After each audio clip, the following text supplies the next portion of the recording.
Hello, 11th graders. Milo and I are here to give you some heads up on what is going to be happening this year. And all of you, I think, have been with me for the last 2 years, so some of it will be review. We are going to do some new things. But anyway, the textbook that you need is Understanding the Culture.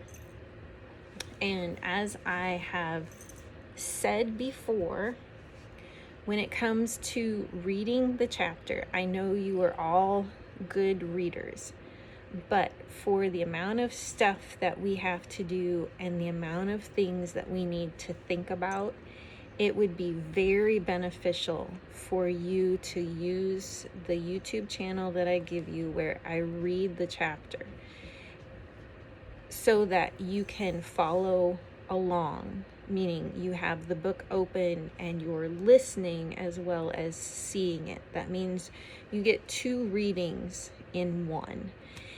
And the things that we're going to talk about are multi-pronged. And so this is beneficial. Now I'm going to jump right into why it's beneficial.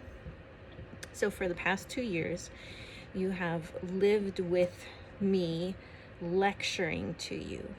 You've read the book, you have done the assignments, you found the right answers, you've taken the quizzes, and you've talked a little bit, asked questions, we've clarified, but you haven't really expressed to me what you think or what you believe. This year, I would like to do that. I don't want to lecture. I would like you to bring what you believe to the table. And that's why if you look at the syllabus, it talks a lot about, for co-op, it's called a chapter 1 discussion, meaning we will be discussing. So what does that translate? Because I know some of you are very quiet. I know it is always scary to just put yourself out there, like, this is what I think. But that's what you're going to be graded on, is your participation. So for that matter, it changes everything up that you have been doing. So before, you would read the chapter, you would answer questions, you would do activities, and you would have a quiz. This year, you will be reading the chapter, you will be reading the answers that I provide for you. Your activity will be what's called a brain dump page, where I will ask some specific questions about the issue that the chapter is on, and you will be answering those questions, and you will bring that to class, and we will voice those answers, and other things will come up.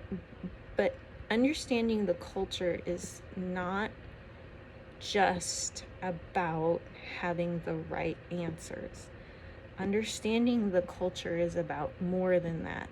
And to get to that more, we have to talk and discuss. I'm not going to stand up at in front and say, you're wrong.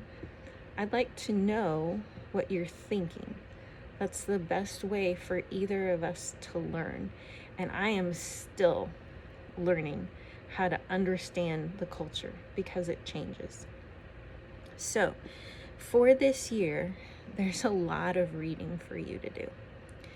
And there's a lot of putting your thoughts on paper in a clear and concise way. Now, how am I going to give you a quiz over that?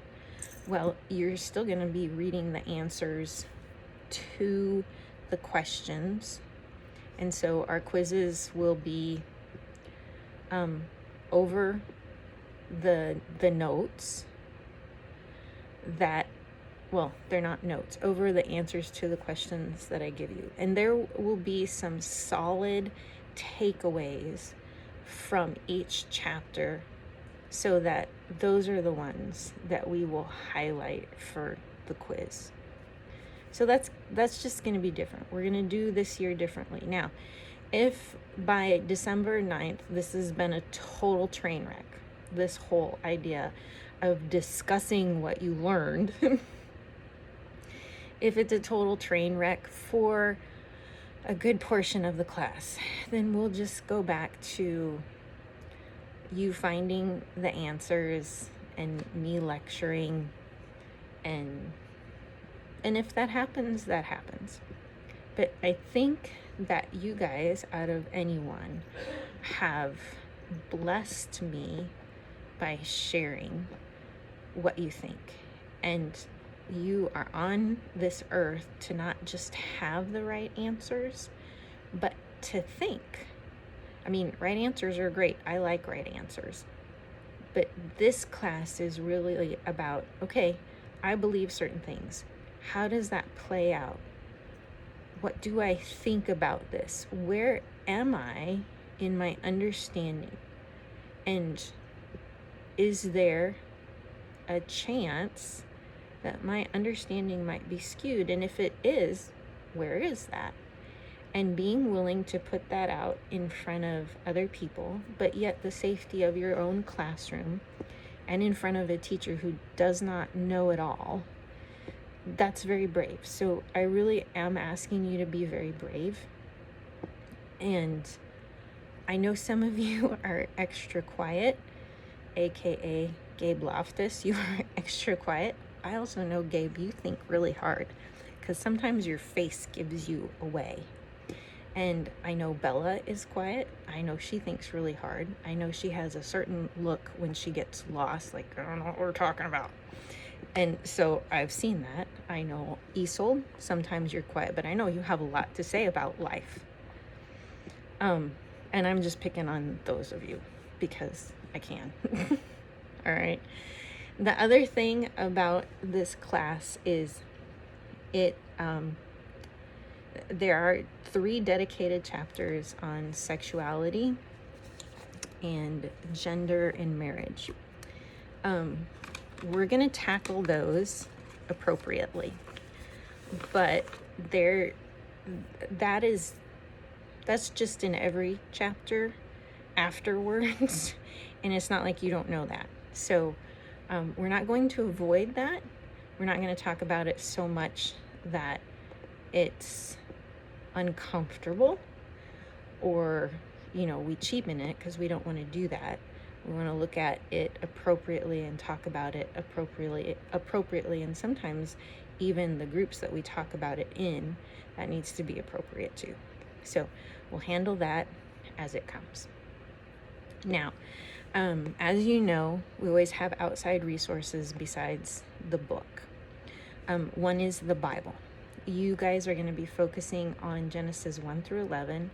I will have that copied in a Google document. You do need to print it out, and you need to have access to it. You need to have it in your dedicated 3-ring binder or folder that has all your UTC stuff in it, including those brain dump pages that I talked about. And I'll explain those more later. But Genesis 1 through 11. And once again, I know you can read, but I might ask you to just listen to that and follow along again. Okay? So it seems like, oh my gosh, it's 11 chapters. It takes maybe 30 minutes to read through the whole thing. So it's not that bad. The other thing I am going to ask you to do, and you should let your parents know, is I want you to download what's called the Daily Wire app. That has, it is kind of a news thing.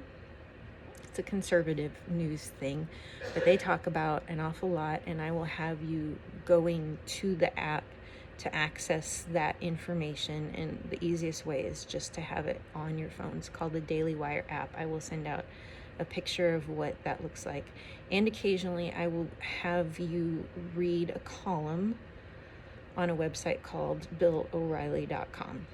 Once again, he kind of trends conservative, but he's concerned about reporting the facts. So I don't care if you like him or not.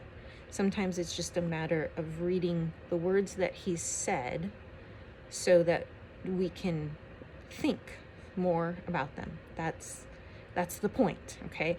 As always, probably be using YouTube, Netflix or whatever, but whatever outside resource I use, I will do my best to make sure that almost everybody has access to it. So that's why I go to YouTube a little bit more. We will be watching some things from Summit U, not as much as we did last year. Okay, so the next thing I wanted to talk about is we will be meeting for 21 Fridays. There are 29 Fridays where we can have assignments. Now, last year we met 24 times, I think. Anyway, on the Fridays that we do not have co-op, I will be asking you in advance, hey, can we get together and meet somewhere in the middle? Meaning, I'm asking you to meet on a Friday when we don't have co-op. We can't meet at the church, but we can meet at like a library. We can meet at somebody's house. And the point of doing this is to further the discussion, to talk about things. So we can grab coffee, we can grab a pop. Some of you will be able to come some of the time. Some of you will not be able to come some of the time. But I would like you to tell your parents that Mrs. McFarling would like to meet on Fridays sometimes when we don't have co-op to discuss the chapter, because it would mean driving. And I know probably all of you work, but unless you have already given them the Fridays that we're not meeting, I think you could give up like an hour. And that's really all I'm asking for is an hour. Sorry, my cat's being a moron. Shocking, right? Okay.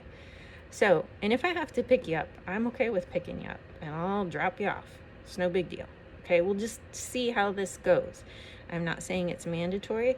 I'm saying we're going to take a chance that we have. It's an opportunity. I won't want to meet with you every single Friday, because sometimes, like, I need this Friday off. So we'll just play it by ear, but let your parents know. Okay? And the easiest way to do that is just have them watch this. Okay, you know the deal with assignments. For every chapter, every assignment has a due date, and you hand it in through Google. If you don't hand it in, you don't get the points. Now, some of you, specifically Rowan and Samuel, last year had a very unusual schedule, and so you were turning stuff in late a lot because of your schedule. And we dealt with that, and I knew there was a special situation. If you have a special situation like that, let me know. But I'm just going to run it like I did last year. If you're not going to do the work, you're going to get a 0. If we are on a chapter and you have to turn stuff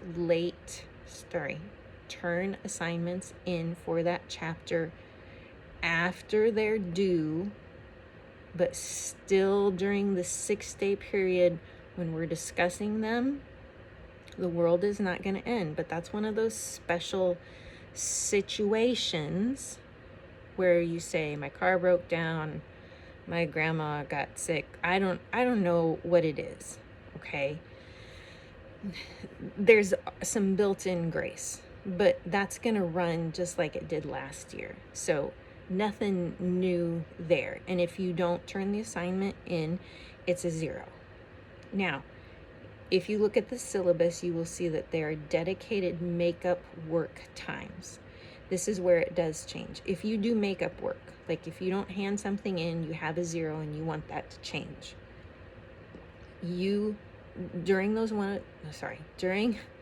time where I'm accepting makeup work, you can make it up, but there are some rules as to how you do it. You have to turn in the hard copy to me. So that means you have to print it out. You have to put the date when it was due.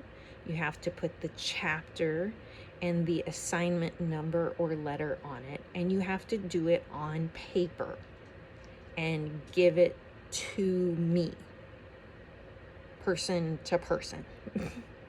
Only then will I go in and change your grade.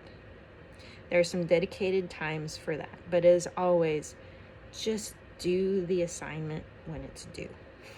Okay? That's the easiest way to do it. And this year, with you, your assignments are going to be more about reading and thinking, and then getting your thoughts out on those brain dump pages and coming to class and sharing that.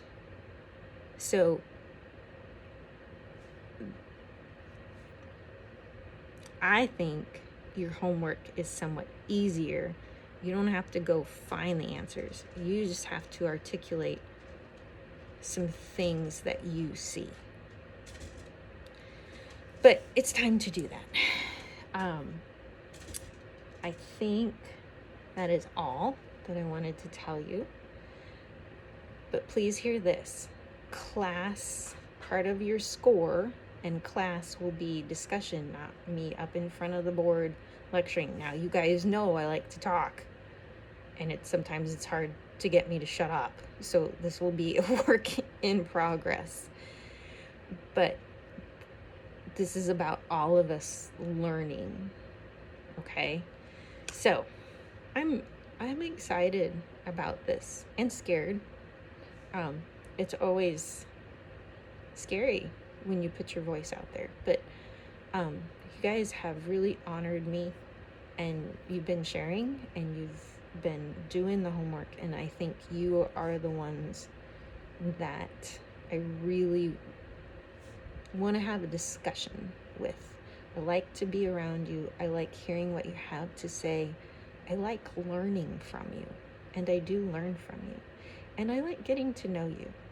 So you are offering all of that to me just by sharing what you think. So I'm sure I forgot something, but we'll figure it out as we come across it, and I look forward to seeing you on September 9th.